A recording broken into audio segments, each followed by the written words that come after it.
तो जय मसीह की। परमेश्वर की निगाह पृथ्वी के चारों ओर इसलिए घूमती रहती है कि प्रत्येक व्यक्ति को वो देख रहा है और उसी के अनुसार, उसके चाल चलन के अनुसार उसे उसका फल दे। आपको लगता है कि अ, आप किसी को गुमराह कर सकते हैं, खुदा को नहीं कर सकते। जी हाँ, आप मनुष्य को कर सकते हैं पर खुदा को नहीं कर सकते। जब याकूब लाबान के घर गया पूरी ईमानदारी से कि मैं अपने मामा के घर जाऊंगा और वहाँ सुरक्षित रहूंगा, जब वो अपने मामा के घर गया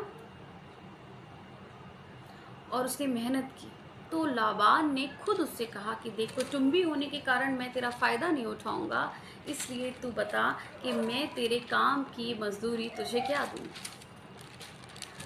उसने कहा मुझे राहेल पसंद है और मैं 7 साल राहेल के लिए काम करूंगा। उसने कहा किसी किसी पराये को देने से अच्छा है कि मैं अपने ही लोगों को दूं, अपनी बेटी को। याकूब ने बहुत मेहनत किया, याकूब ने खूब काम किया। जब राहेल से विवाह करने का समय आया तो धोखे से लाबान ने लिया का विवाह करा दिया। याकूब को नहीं पता था कि ये लिया है।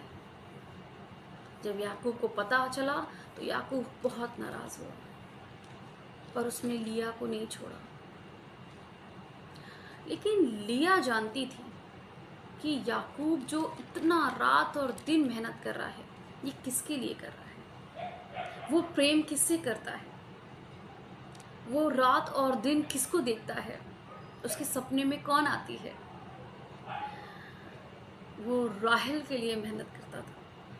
लिया को पता था, वो लाबान से कह सकती थी कि पिता देख, मैं झूठ नहीं बोलूंगी, क्योंकि याकूब मेहनत राहेल के लिए कर रहा है, मेरे लिए नहीं।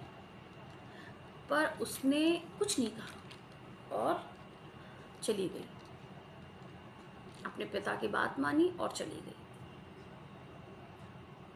याकूब से उसकी शादी हो गई, लेकिन याकूब ने लिया को छोड़ा नहीं, बल्कि राहेल के लिए और 7 साल उसने काम किया। इसी बीच में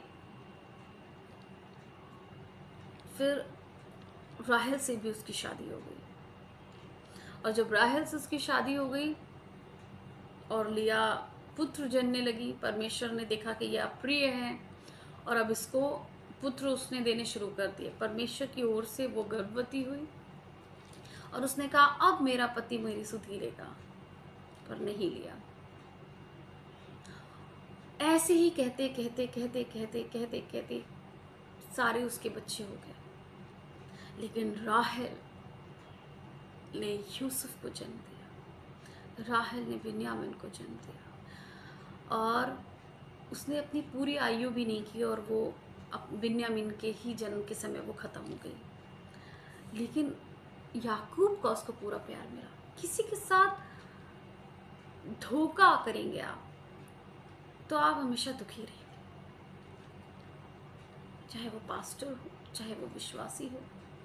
किसी को आपको हमेशा अपने आप को ये देखना है कि कहीं आपसे कोई गलती तो नहीं हो रही है, कहीं आप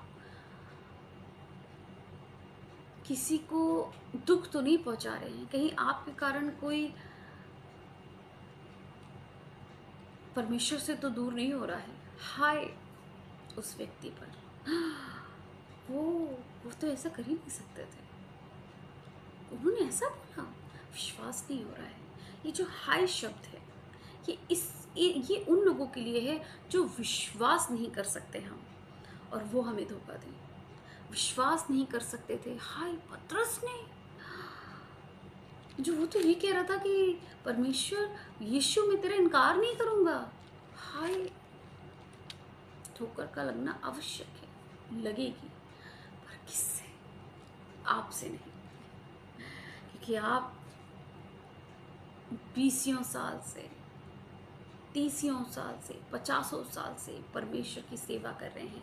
अगर आपसे कोई चूक होगी, मुझे माफ करिएगा, आपकी जिंदगी में आशीष नहीं रहेगी। आप लिया की तरह हमेशा परेशान रहेंगे। आपको वो प्रेम नहीं मिलेगा जो आप जिसके हकदार थे, क्योंकि आपने धोखे से उस प्रेम को चाहा। आपने खुदा में रहकर, आपने भले और बुरे को जानकर भी आपने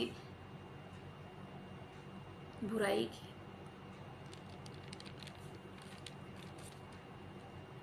कोई लिया नाम नहीं रखता अपने बच्चे का, राहेल रखते हैं।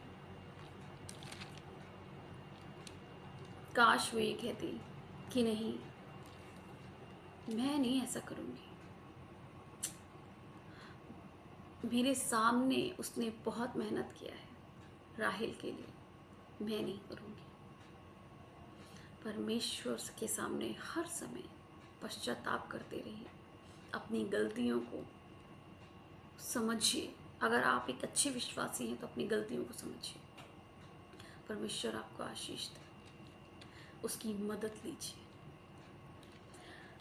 जहाँ के रास्तों पे मैं अकेला चल न पाऊंगा, अगर जो चाहे चल भी लूं, फिसल के गिर ही जाऊंगा। मुझे संभाल मैं गिरा, मुझे संभाल मैं गिरा। सहारा मुझको चाहिए, सहारा